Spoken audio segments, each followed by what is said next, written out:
I dedicated my whole life to really help people to find solutions to their problems through prayer. I also worked for this magazine, the Herald of Christian Science, for over a decade, first in the Portuguese edition, and then I was in charge of all the editions published in more than 14 languages.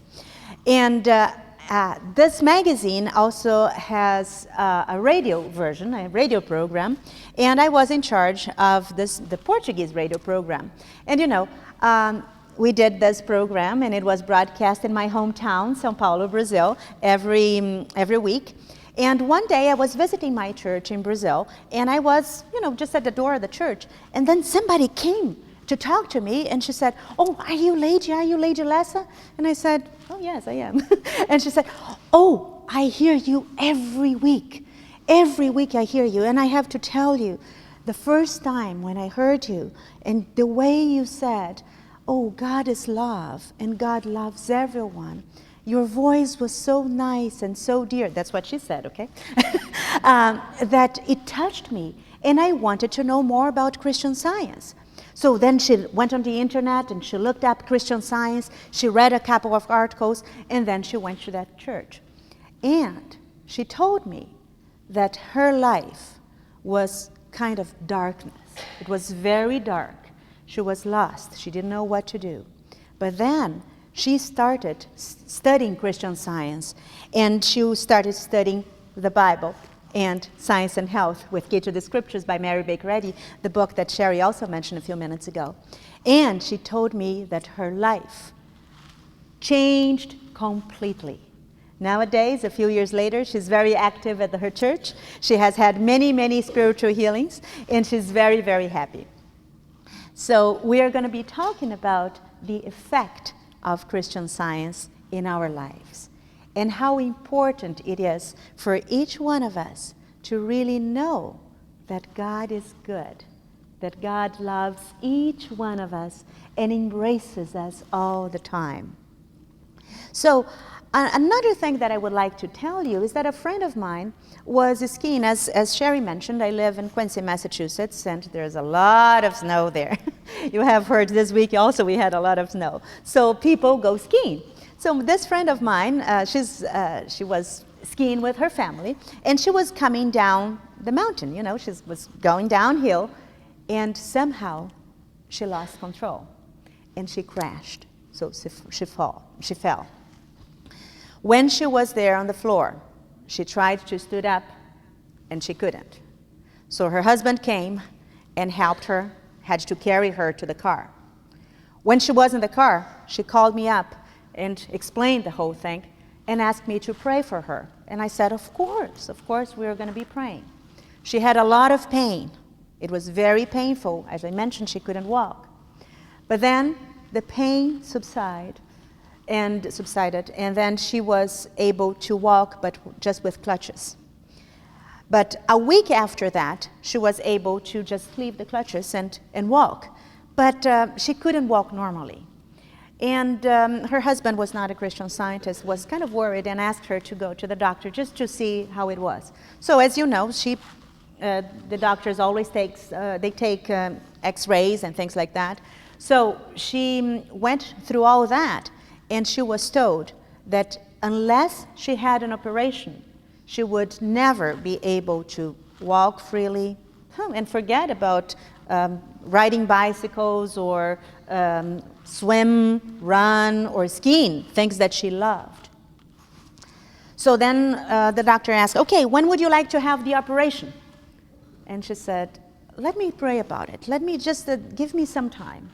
So she went home, she called me again, and I told her, let's pray. And really, God will tell you what to do.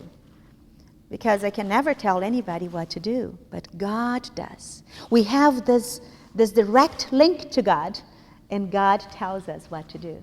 So she prayed, and she felt very calm. She knew that she was able to rely on Christian Science healing. There's a spiritual healing method that brings freedom. So to make a long story short, Nowadays, a few months later, she was able to walk freely. She didn't have that operation. And nowadays, when you talk to her, she looks at her knees and says, "Oh, which knee was that? Which knee was that?" She can't even remember. The healing was so complete that she can walk, swim, ride bikes. And last year, she decided to ski again, and she was able to ski freely. So that is what we are going to be talking about. This spiritual healing method that brings to each one of us a life with freedom, with purpose, and with happiness. Christian Science is not only a religion per se, something that it's really, there are so many. You go down the list of religions if you Google it, and you're going to find a lot of names. I think Christian Science is really something more than that. Christian Science, first of all, is completely based on the Bible. It shows a Bible-based spiritual healing method that brings to each one of us really freedom. And do you know what the word religion means? Have you ever heard what it means? Have you ever thought about it? No? So feel free to ask questions or to answer my questions anytime, okay? The word religion comes from Latin religare. Ligare means to link, to connect. And re means again. So the word religare, or religion, means to link again, to connect again. But to link or connect to what? What do you think? Wonderful, to God. And God is our source of life. God is our source of existence, of energy, of health, of love. So what Christian Science does on a Bible-based way is to relink us to our spiritual source, to our spiritual nature. It shows us how to do. And then we can really live a life of freedom, of purpose, and of happiness.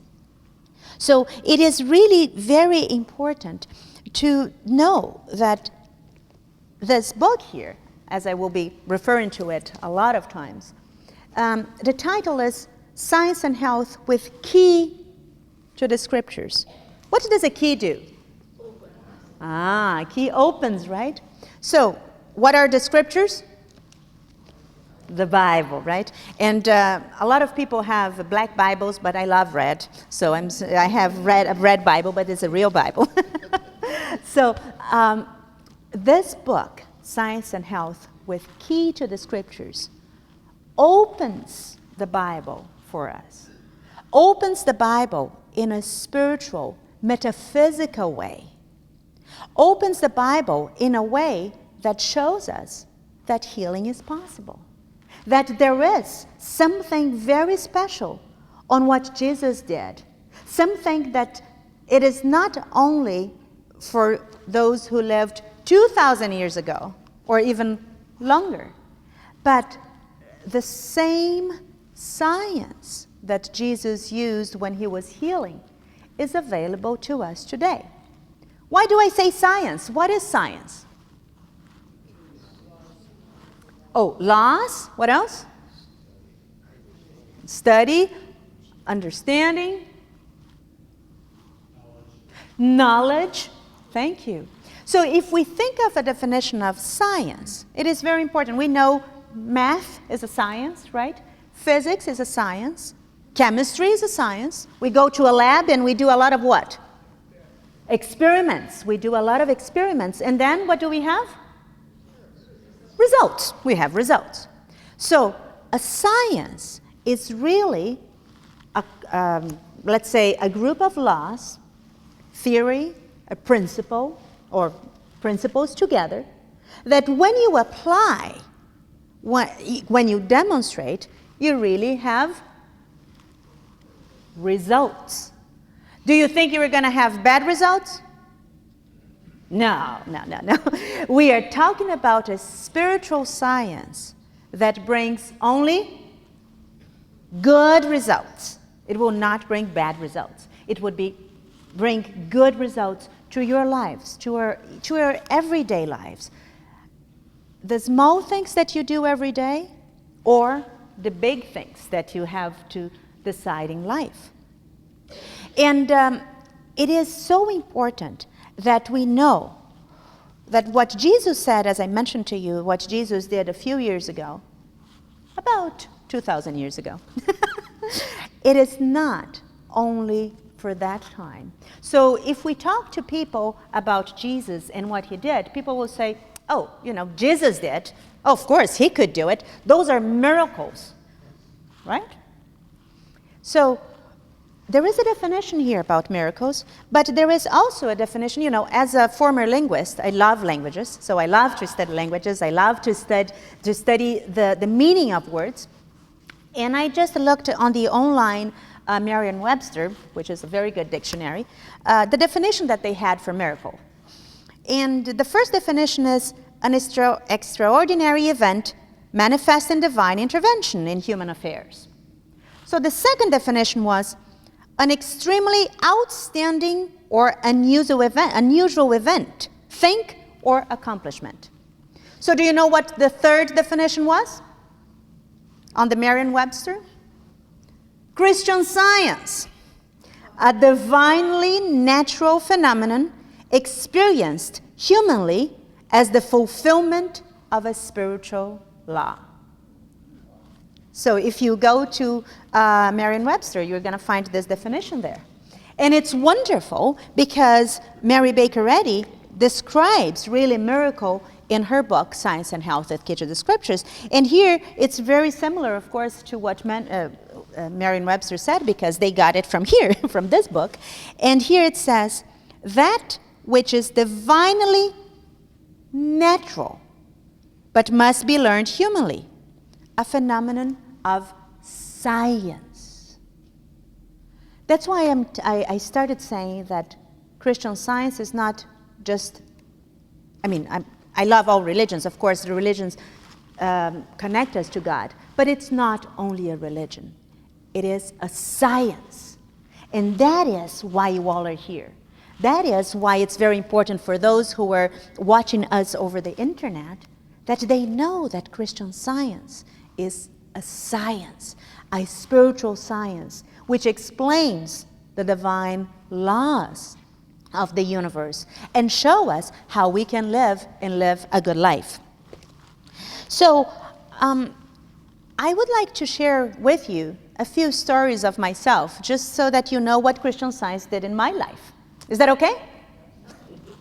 So the first one, I would like to say that I am the youngest in my family. So we are 4 siblings, and I am the youngest. And my mom was not expecting any child when I was born. So, and I looked a little different from my brothers. My skin is much lighter. My hair is different. My approach to things are very different. And I think I was like that since I was growing up, very little. And my siblings used to just tease me, and they would say, oh, Leide, you were found in a trash can. They said that, and I looked at them, and I looked at me, and I have to say I was kind of naive. Do you know what happened? I believed it. I really thought, I kept thinking, oh, that must be horrible to be in a trash can. How was I doing it? I don't know. How did I survive? But I never asked the question to my mom, because when I was 10, she passed on. And when she passed on, what it happens when people pass on? They come to your house, they talk and they talk. And I was a very quiet child, so I was always around. And I kept hearing over and over again, oh, Lourdes was my mom. she started getting sick after Leide was born. I heard this story over and over and over again. Of course, I cannot talk about all the kids who are 10 years old, what they would think, but can you imagine what I think, what I thought? You can? What do you think? That you were responsible. Exactly, thank you. I thought that I was responsible for my mom's death. Can you imagine how I felt? Terrible, horrible, miserable. Because I was thinking, my gosh, if I wasn't born, my mom would be alive. I am the cause of her death. What am I doing here? But I never told this to anybody. Never. And, I think nobody ever noticed because I was kind of shy and I didn't want anybody to see how bad I felt about myself. So in school, I was always the best student. And I participated. I loved school. I was alone at home all the time. So when I was at school, I loved being with my friends. I loved helping them out with their homeworks. I loved to do things. But at home, sometimes, I would just lock myself and cry and cry and cry and feel miserable. So that misery went over and over, and for many years, lasted many years. But you know what? Also, when I was 12, my piano teacher invited me to go to Sunday school, to a Christian Science Sunday school. And there I went. I went there, and the Sunday school teacher gave me a copy of those two books, the Bible, Science and Health, and my teacher also gave me a little booklet, which is called the Christian Science Quarterly Bible Lessons. So I started, and he told me how to mark my lesson. It was very, it took me an hour and a half at that time. I was 12. But I would mark my books, and I would study every day from the Bible and from Science and Health. And I also had a notebook, and then I would write down a lot of things that came to me. And I've learned, as it is also explained in this book, I've learned the difference between Jesus and the Christ. I've learned that Jesus was a man like each one of us. He was the man who came on earth to show that life is eternal and to prove what God is capable of doing it for all of us. And I've learned that the word Christ was actually given to him as a title. So in another language, it's called Messiah. So Christ or the Messiah, they're synonyms. And it was a title given to Jesus. And that title actually meant a lot. It means a lot to us today. Because as Mary Baker Eddy explains in her book, Science and Health, the Christ is the manifestation of God, which comes to the flesh to destroy incarnate error, to destroy the error that it's kind of, in our heads all the time, like that bad feeling that I had, like feeling horrible or feeling unworthy or feeling, that I was responsible for something that I was not. So throughout the years, I've learned also that God is love. I've learned from the Bible in this chapter, that is chapter number 4, for the first letter that John wrote, it says here, "And we have known and believed the love that God hath to us." God is love. "And he that dwelleth in love dwelleth in God, and God in him." That was so helpful throughout the years that I was growing up, because I knew that God was love, and I knew that God is love to me and to every one of you. God is love, and God is all over. And that love carries us forward. But I have to tell you, those feelings were always with me. They were kind of hidden. I would have, some crises that would be top ones, and then I would be normal for a time. Then I would have some more crises. But I will tell you 2 episodes that were very important to me, and then we will see what love really does, what divine love does. Once I was driving, because I told you I love languages, so I lived in Vienna. I studied German and Spanish. Then I went back to Brazil. I finished my studies, and I had a language institute. And because I was very involved with the German language in Brazil, I was a member of the German Association for Teachers. So I was organizing, helping with this association. I was on the board of that association, and I organized a few meetings, for teachers. And once we had in San Paulo, we had a meeting in a hotel on the mountain. So you do have some mountains around here, right? When we have to go to the mountain, can we go straight? No, right? How is the highway normally? A lot of curves, right? And I don't know if you have here, but the highway that I had to take had a lot of curves on a cliff, a really big cliff. So my friends went first because I was working the whole day. It was in the evening, and I was driving. And then I can't tell you what happened, but I felt such a crisis. I felt desperate. I started crying, and I couldn't stop crying.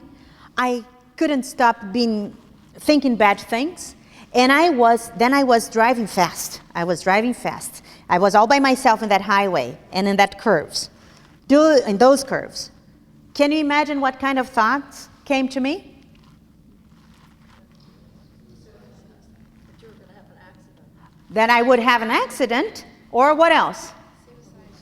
Suicidal. I was thinking not that something would happen, but I was going to cause that accident. The thought came to me, don't make the curve. Just drive straight. You are going to die so fast. But you know what happened? In those moments, because that thought kept coming to me, and then I was kind of accepting it. And I said, oh yes, this is going to be easy. It's going to be fast because, look, it's really high. But then I thought, my gosh, this car is not mine. It's my sister's. My car was the shop. And I said, my God, I'm driving my sister's car. If I have that accident, what's going to happen? She's going to feel so bad, because then she's going to say, oh, if she was not driving my car, she wouldn't have that accident. Thinking of my sister, it stopped me down, and I said, oh, I can't do this. I can't do this to my sister. Then I calmed down. I kept affirming, God is love. God is here with me. God is going to help me. And I kept thinking more and praying more. So half an hour or an hour later, when I got to the hotel, my eyes were not red anymore. I was calm. I had a wonderful weekend, and that was it. So what saved me? Pardon me? Unselfishness. Love for your sister. Love for my sister. God, pardon me? Still small voice. All that you said is right. Divine love saved me. That still small voice of divine love came to me and said, don't do it. And I didn't. So another time, I was traveling, also because of that German association. I went to Europe with some friends. We were going to have a German association in Leipzig, in Germany. And then we decided to take 3 weeks vacation, and we were traveling in Europe. So then we were traveling, and when we got to Budapest, I got the worst crisis ever. I had 4 friends. We were there. It's a beautiful city. Somebody has ever visited Budapest? Oh, you have. So good. Some people have. You know what kind of city I'm talking about. It's beautiful. So I was there, and I didn't want to talk to my friends. I couldn't. I shut off. I didn't want to eat. I didn't want to talk. I can't explain what was happening, but I was completely shut down. And my friends went to other cities to visit, went sightseeing, and I didn't want to. Until they said, "Oh, lady, we are going to visit a castle. Would you like to come with us?" When I heard the word castle, I said, "Oh, castle. Do you like castles?" Castles are wonderful, aren't they? You know, growing up, kids and girls always dream with castles. So castles were also my dream. So I said, "Okay, castle, I want to go." Of course, during the trip, I was driving and my friend was directing me, but I didn't open my mouth. We went to the castle, that big, wonderful castle. It's Castle Buddha, and it was built on the 13th century, and it has gone through several renovations and things like that. It's a beautiful castle on the top, and after seeing, on the top of a hill, after seeing the castle, we went outside. So I was outside and I was looking over. You have a beautiful view out, next to the castle that overlooks the city. So those who have been to Budapest, do you remember that? So there is a beautiful river down there, and this castle is about 160 feet above the river level. So can you imagine what kinds of thoughts came to me while I was there overlooking that river? What do you think? Jump. Jump. Nothing is going to happen with you. I mean, you are not going to survive because everything is going to happen 160 feet. So you're going to be there in the river. You are going to die very quickly. But then, my little German friend, so short, I'm short. Imagine she was shorter than me, if that's possible. But she came and she started talking to me, and I didn't answer. She talked and talked and talked, and I didn't answer. That thought was just coming. "Lady, jump, jump, jump." And then out of a sudden, she left. And then I said, "My gosh, I have 4 friends here. If I jump, they will have to find my body, and they have to send the body to Brazil. Oh my gosh, do I want to do this with my friends?" That's what came to me. And I said, no, okay, I can't do this to my friends. I can't. And I didn't. What saved me this time? Divine love again. Somebody said unselfish love, right? It was again unselfish love. I was not thinking about myself, but I didn't want my friends to go through a lot of steps. That divine love came all over me and saved me again. And I knew in my heart that I could be happy. I knew in my heart that happiness was possible. And this passage here of Science and Health is wonderful because Mary Baker Eddy says, unselfish ambition, noble life motives, and purity, these constituents of thought, mingling, constitute individually and collectively true happiness, strength, and permanence. And it's interesting because we normally think of the word ambition in a bad way, right? Oh, he's so ambitious. But she is talking here about unselfish ambition with noble life motives. I can tell you today that I really feel that what I had at those instances that I mentioned to you was this kind of ambition, an unselfish ambition, an unselfish love with life, noble life motives, and purity. Purity is so important. I was not thinking about myself. I was just being pure. That purity, that unselfish ambition took away or really vanished those bad feelings. I can tell you that after I we came down from the Castle Buddha, I told myself, this is not possible. I don't want to live with those feelings anymore. I need to ask for help. It was the first time that I asked for help for this problem. And at those times, at that time there was no cell phones like we do today. I went and I looked for a public phone, and I called a Christian Science practitioner there in Brazil. And I said, could you please help me? I need help.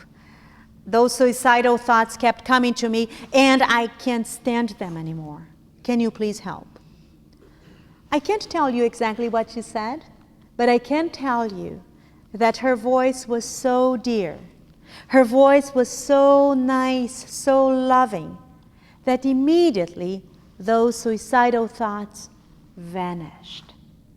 They vanished. I was able to finish that trip with my friends. We went to Leipzig. I had a wonderful time, and I came back.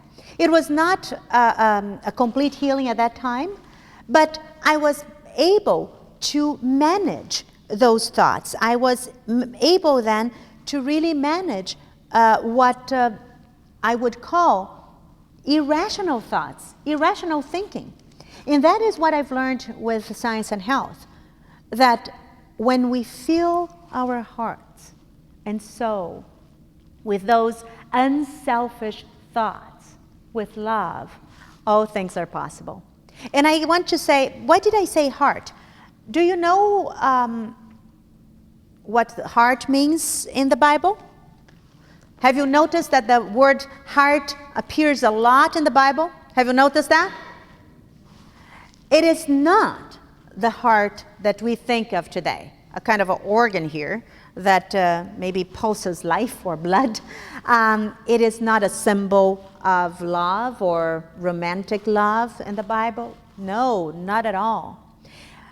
The word heart in the Bible means the source of wisdom. It's really why the word heart is mentioned so many times in the Bible, because they all thought that the source, the place of wisdom was in the heart. So do you remember that expression in English? Oh, I know it by heart. Do you remember that?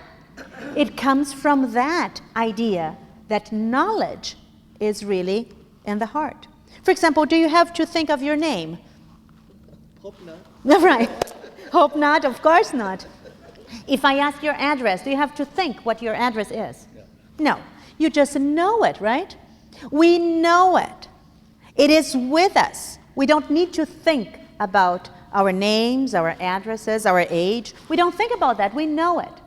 The same way is with divine knowledge. We know it. It is within us. It comes when we need. That is what Christian Science shows us. That is what the Christ enables us to do, empowers us to do, to use the divine knowledge whenever we need, whenever there is a need, whenever we are in trouble, or feeling sad, or feeling old, or feeling unworthy, or feeling bad in any way. The Christ takes us up. And Christian Science shows us how.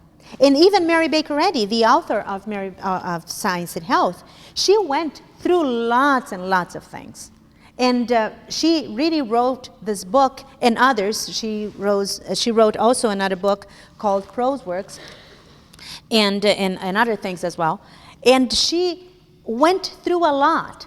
It is interesting because, when she was a little girl, she was in a class, and her teacher asked the students, okay, so let's see, she brought an orange. She said, okay, we have this orange here.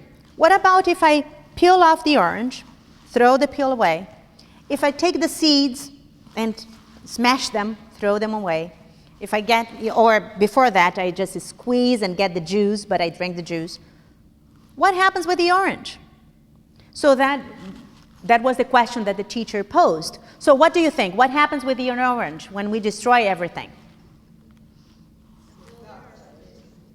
Pardon me? Oh, somebody said you still have the idea of it. But those kids in the class, they said, oh, nothing. You don't have anything. You threw everything away. Nothing is left. But Mary Baker Eddy said, the thought of the orange. So since she was a little kid, she was only 12 when she said that, she was a thinker. She thought about it. She thought about ideas. And through her books and through her writings, she told us how to be thinkers. And that is what Christian Science also enables us, to be good thinkers and to overcome our challenges through thinking, through knowing who we are spiritually. So, but you know, when she was a child, she went through a tough time. She had a chronic stomach problem. She suffered from indigestion for many years. And in this book on page 221, she says that she went through years of hunger and almost starvation. So if you read page 221, you can see what she says about it. But you might not know that she's talking about herself, because in this last revision that she did, that was published in 1910, so she put it on the third person. So we don't think she's talking about herself. But in earlier editions, she wrote in the first person. So we know that she's talking about herself. She went through several treatments, and one of them was a Graham diet. And that diet, you were able to eat only a piece of bread and a glass of water and some vegetables. Then she still had an indigestion. So the doctor told her, no more vegetables, just bread and just water. And then not together, separately. She still suffered. Then the doctor told her, you were going to die. No way. But she didn't give up. She continued to study the Bible. And she studied not only the Bible, but a lot of philosophers, great philosophers. But the book that she studied the most was the Bible, the greatest book ever. She knew that there was a law, there was a science on what Jesus did and how he healed. So I can tell you that when she was 45 years old, she, after studying the Bible for so many years and suffering and doing this and doing that and trying to survive as a writer, she was going to a meeting and she fell. She fell. She was taken to a home, and the doctor said, no way, you have internal injuries, you're going to die. But you know what? Do you think she accepted? No. So when we have problems, do we have to accept them? No. That is the first thing. To have a firm thought and believe with that conviction, no, I don't want this. I don't have to suffer. God is love. God is good. God doesn't send illness to me.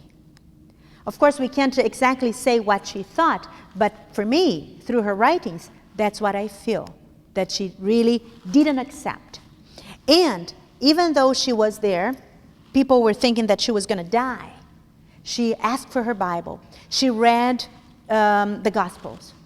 And one of her biographers, Robert Pill, he says that one of the ideas that came to her so strongly was that I am the way, the truth, and the life. So she felt those words by Jesus talking about the Christ, that the Christ, really, the manifestation of God, was the way, was the answer. And she also describes in her book, Prose Works, a little bit about it.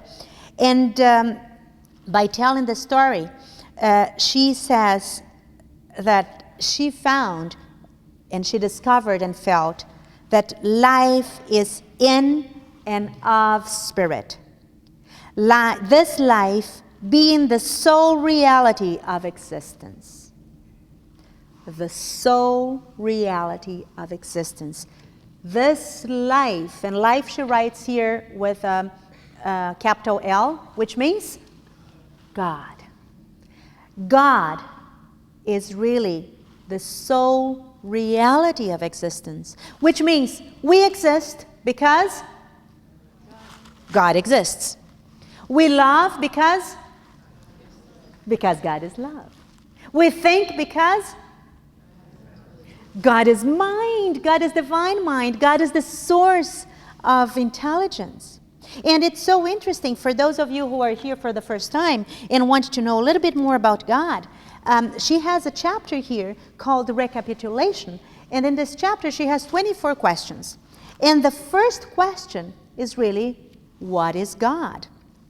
And by asking that question, because everybody asks that question, what is God? What does God have to do with me? Why do I exist? What God has done does really God exist? A lot of people are asking those questions, right? So Mary Baker Eddy studied the Bible so much that she really found 7 names for God.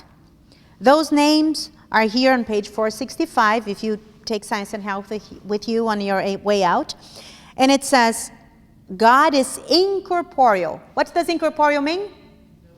Nobody. God doesn't have any body. God is incorporeal. Divine, supreme, infinite mind, that source of intelligence, right? Spirit, it's not limited to a place, it's all over.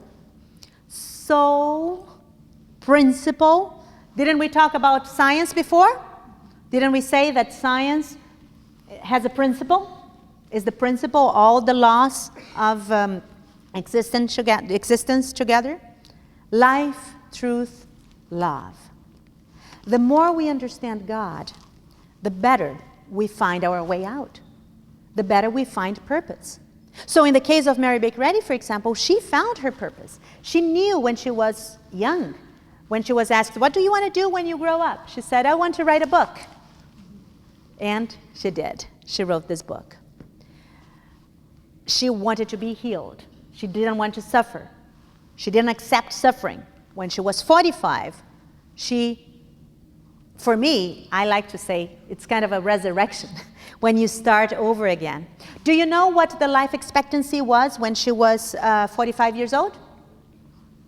The life expectancy at that time was 42 years old. Most of the women would pass on when they were 42. She discovered Christian Science when she was 45. Do you have an idea how longer she lived after that? A lot of years. So when she passed on, she was 89. Do you know the life expectancy at that time? Do you have an idea? 53. So the life expectancy when she passed on was 53. She was 89. It would be like today if we could live until we were 150 years old. Would you like to do that? We all did, right? And we can. Because longevity, sanity, health, happiness, freedom is our divine right. We deserve to be free. We all deserve to be free. But I'm talking about freedom, but I don't see anybody here with, how do you call those things? Handcuffs, thank you. I don't see anybody with handcuffs here. So free of what? Limitation. Free of limitation. What else? Sickness. What else? Fear. Pardon me? Fear. Fear. Or remember all those feelings that I talked about myself? Death, free of death. We never die. We are spiritual. And freedom of any bad thought. Those bad thoughts that push us down, like inferiority, like sadness, depression, or that lack of worthiness. We are worthy. You all are worthy, because each one of us is different. Each one of us is a beloved child of God. And God loves us, each one of us, individually, completely. And it's so wonderful that each one of us here is different. And we are different because we are expressing the infinite individuality of God. God is infinite. So that's why His creation expresses His infinite ideas.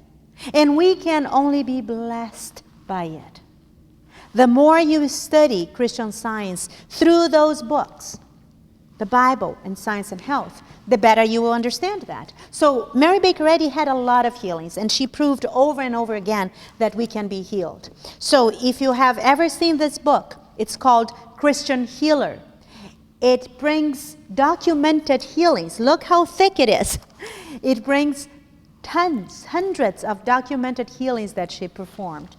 One of them that I really like, and I like the most because, I like all the healings that she performed, but a man reported this healing here when he was living in the LA area. So we are in the LA area. I would like to tell you this story. What happened, and it was when he was living in Boston before. Mary Baker Eddy lived in Boston. And he was there, and he went to perform some work at her house. And Mary Baker Eddy came and saw that he was wearing an iron boot, about this tall. And then she said, "Oh, I bet you want to be free of this iron boot, don't you?" Do you guess what the man said? "I can't. I tried everything, ma'am. I can't do it." You know his story. He was working on the 3rd floor of a building, and he fell. So we are talking about early 1900s, maybe 1902, 1903s, something like that. So he was taken to the hospital. When he was at the hospital, of course, medicine was not like it is today. They told him, "Oh, we have to amputate your leg." Do you think he wanted? Do you think he would say, "Oh yes, please amputate my leg and so I can't walk"? No, he didn't. He said, "No, I don't want my leg amputated." So he stayed a few months at the hospital, and they said, "Okay, so we can't do anything." After he left the hospital, his leg was much shorter, this much shorter. So that's why he was wearing that iron boot. When Mary Baker Eddy saw that, Mary Baker Eddy saw it and asked him, "Do you want to be free of it?" And then he said, "No." And then he said, "Okay, sit down. Let me give you a treatment, a spiritual treatment, a metaphysical treatment." So he sat down and she prayed. She prayed, and after she was prayed, when she was done, she said, "Okay, go home and let your legs stretch." What do you think he did? Do you think he did, "Oh, you crazy woman, what are you talking about"? Do you think he said that? Do you think he believed in his heart? What do you think? I think he did. I think he believed with all his heart, with all his soul, with all his mind. And he believed with that heart that I talked to you before, the source of knowledge, the spiritual knowledge, divine knowledge. He went home and he let his leg stretch. So he reported when he was here in LA that his leg was normal. the same size as the other. That is what I'm talking about. All things are possible to God. When we know, when we believe with all our heart, with all our soul, with all our mind, and when we love unconditionally, that all things are possible, things happen. Things do happen, and our lives are transformed for better. So what do you think? Do you think I look very depressed today? I don't. I am completely free. One of the steps, I had to take steps. I had to study more and more science and health and the Bible. And I did. And I studied and studied, and I studied to today. But, I decided also to take a course on Christian Science because I wanted to know a little bit more about the spiritual healing. How does it happen? How is it possible that somebody can heal today the way Jesus healed? How can I be healed? How can I be free? So I went to my course, and I got there. And, my teacher was very nice. It's a very intense course. It's very intensive. So there are 12 days where you really dig into those books. You prayed. You do nothing but pray and study and learn. So that's what I was doing. And my teacher one day, she was very nice. She always brought some cookies or refreshments. And because I'm always helpful, I was helping her clean up after everybody has left.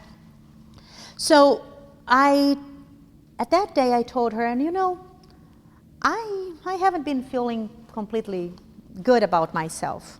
I don't think I love myself. What do you think about it? She mentioned something on the Bible, and she talked about the 2 greatest commandments. Have you ever heard about it? So we know that in the Old Testament, Exodus 20, we find 10 commandments. But Jesus, because he was also a thinker, he was a great thinker, for me, the greatest thinker ever. He summarized those 20 commandments into 2. What is the first one? Do you remember?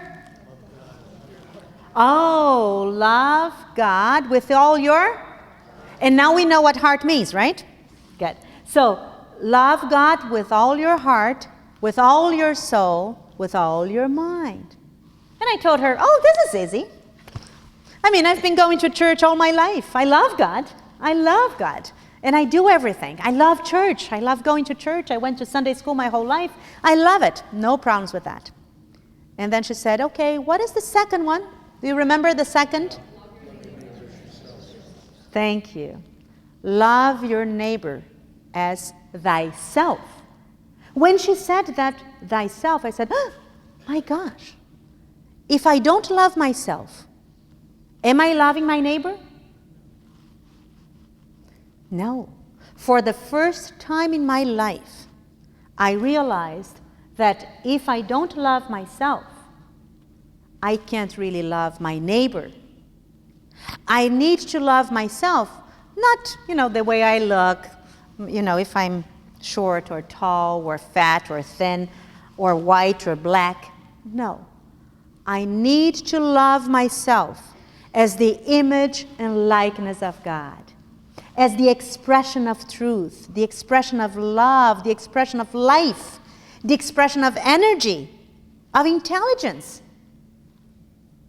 And then my teacher said also, when you don't love yourself this way, you're being egoist, an egotist.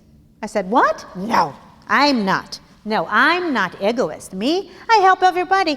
I'm always helping people. I'm so helpful. I love to do things for others. But then, do you know what the word egotist means, or egoist? What does it mean? Oh, thank you. Thinking about yourself. The ego is the center of attentions. Actually, when we are in a way that we think that everybody's looking at you, whatever I do, people are going to judge me, or Am I calling too much attention? We are being egoists. And then I said, I don't want to be egoist. I don't want to be egotist. No ego. I don't want any ego. Then I started loving myself. But how? Spiritually, thank you. I started loving myself spiritually as the image and likeness of God, the image and likeness of good. And the results, you see me today. So feel free to talk to me also afterwards if you have any questions about what I'm talking, okay? So I would be glad to talk to anyone. But I found my life free of limitations, of bad things, even that feeling that I was responsible for my mom's death, completely gone. I understood that first of all, my mom never died, because life is eternal. Jesus proved that, and we know that life is eternal. I've learned that. I'm happy. And I've learned that I could never cause any harm to my mom or to anyone else. And actually, none of us here, and none of any people out here, they can never cause real harm to our spiritual nature. Because our spiritual nature is good, is loving, is special. It's not human, it's divine. And Jesus knew that. Jesus, when he was 12, do you know what happened when he was 12? So does anybody of you have kids, and maybe do you remember when kids were 12 years old or 10 years old and how they behaved? You probably do, right? Okay, so what happened was Mary, the mom of Jesus, she and her family and others, they decided to go up to Jerusalem. So they went up, and they were there. They did what they had to do, and then they went back home. So 3 days later, Mary thought, oh, my gosh, where's my son? Jesus is not here. What did she do? She went back to Jerusalem, right?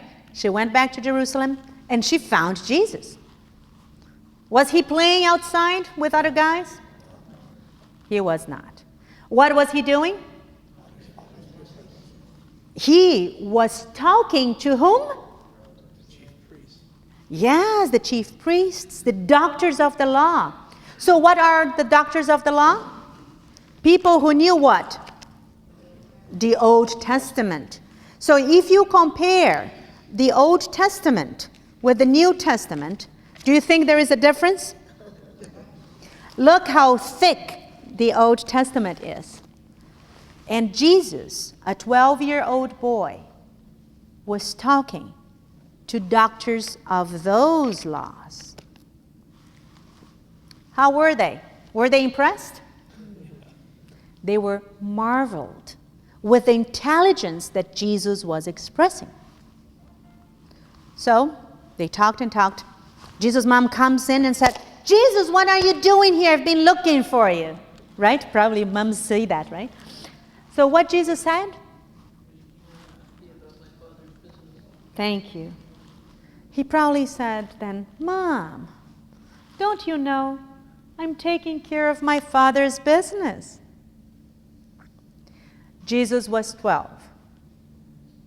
He knew his purpose in life. He knew that he had to take care of his Father's business. And that's why we're here today. What he did, the Bible doesn't say much what he did from 12 to 30 when he started his healing ministry. But we know that he became a rabbi. We know that he studied the law. We know that he healed.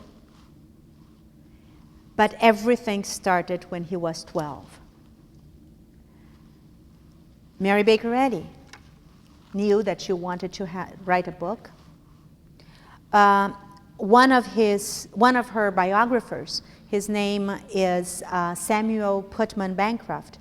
He mentioned that Mary Baker Eddy was not a teacher of religion, but she was a teacher of a healing method without medicine. And he says that Mary Baker Eddy never lost sight of her purpose. He was a contemporary of Mary Baker Eddy, okay? So he knew that she never lost sight of her purpose. When we found what is the purpose that God has for us, for each one of us, and if we never lost sight of that purpose, how can our lives be? How? Sad? No. Our lives can only be happy.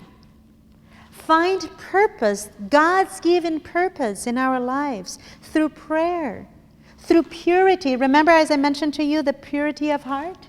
You know, there's a spiritual purity. We can just find purpose in our lives. So there is much more for us to be talking about life, freedom, a life with freedom, with purpose, and with happiness. And I want you to be thinking about it. How can I really find freedom? And freedom of what? Whatever tries to put us in a trap, a mental trap, is not good. And it doesn't come from God. Whatever kind of limitation, whatever kind of fear, doesn't come from God, and we don't have to accept it. And by studying the Bible and by studying science and health, we get free. I got free, you can get free too. One thing that I really think it's so important for us is to know that it is possible to get rid of things that are not good. We don't have to learn how to cope with problems. God doesn't want us to cope with problems. God wants us to be free of problems. And actually, God doesn't see any problem. God doesn't see any illness. God doesn't see any age, any decay.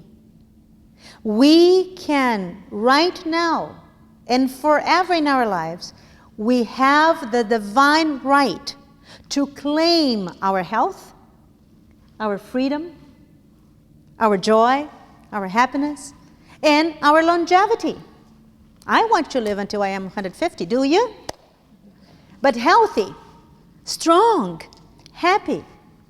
That is our divine right. So, think more about it and think what you wish in your life. And when you find your purpose, and when you look straight to your purpose, that will help you to be on track. When you are on track, what happens? Do you lose your destination? No. It is important that we keep focused on our goal, focused on our purpose. And what Christian Science does, Christian Science takes off those blinders that try to limit our thought, our thinking, our lives. Christian Science opens our horizon so you have a much brighter view. You have a 360-degree view, which humanly is impossible. But with God, all things are possible. With God, all things are possible. There is no limitation. One of the passages that I love dearly from Science and Health says, "Soul has infinite resources with which to bless mankind, and happiness would be more readily attained and would be more secure in our keeping with sought in soul, if sought in God, in that source of life, that source of existence." And let me tell you something. I love the beach. I love to be around here and to see this beautiful ocean and to go to the beach. Do you like to? So maybe if you like to go to the beach, you have done what I have done many times when I was little, and I do sometimes. Have you ever written something on the sand? Yeah? Isn't that funny when we write things on the sand? It's so nice. And then a little wave comes, right? When the wave comes and the wave goes back, what happens with what we had written? Pardon me? Goes away. It's whipped out, right? That is, in our lives, the Christ effect. Whatever our past has been so far, whatever bad things had happened to us, whatever wrong things we have done in our lives, it was like something written on the sand. When we let the Christ come to our lives, that manifestation of God that comes to make us pure, make us fresh, which invigorates us, the Christ comes and takes it away. And then we have a clean slate of happiness, of purpose, and of freedom. And I really hope that some of the ideas that I have shared with you today are going to be very helpful to you and to those who are watching us on the internet. And I wish you all the best. And if you have questions afterwards, I will be glad to answer any questions. And thank you so much for coming. It was a pleasure being with you.